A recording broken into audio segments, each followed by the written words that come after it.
What's going on, everyone? For the new Suzuki DR-Z4S models, we've got a new Tusk Top Rack. I wanted to go over this install with you and show you how you can get this on your bike. Inside this kit, you've got the Tusk Top Rack, and then you've got two different sets of spacers and bolts. The first set is an M6 by 80 millimeter screw and a 1.85 spacer. And then the other one is an M6 by 40 millimeter screw with a 0.875 inch spacer. You'll have that and then the 4 nylock nuts to go on each of these screws. Then you also get this spade bit that we're going to use to put the holes into our stock rear fender. Now these are the tools you're going to need to make this job a success. We've got our drill with our 1/8 inch drill bit. This is going to be for your pilot holes. Then you've got a deep socket 10 millimeter as well as a standard 10 millimeter on our 1/4 inch drive socket, a 4 millimeter T-handle Allen key, and then some wire snips. You're gonna have 2 bolts that you're gonna remove with a 4 millimeter Allen key, and then 4 bolts that you need to remove with a 10 millimeter socket.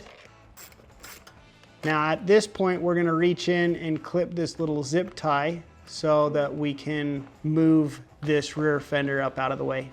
Okay, the next step that we've got to do is we've got to drill our pilot holes. We're going to use an 1/8 inch drill bit for that, and we're going up through the bottom. Now be aware, on the rearmost holes that you're drilling, you're going through a section that already has threads in the aluminum. Be careful not to ruin those threads.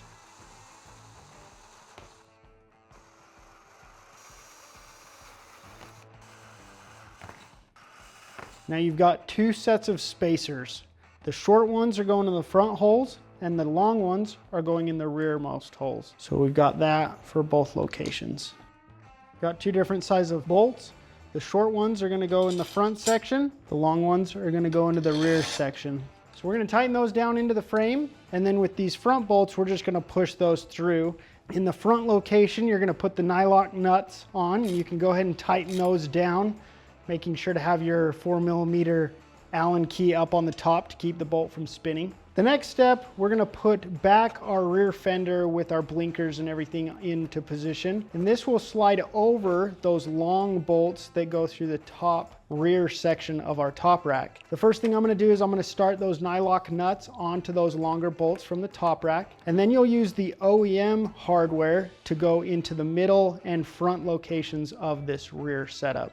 After you've started all those bolts, go ahead and tighten down everything, and you're now ready to go. You can put a zip tie around those wires if you so choose. Ours is looking pretty good, so we're not gonna put one on ours. We're all finished with this top rack install, and it looks awesome. This thing is ready to go out and help you with your adventure rides.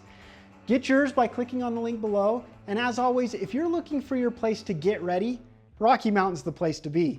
I'm Trent, thanks so much for watching.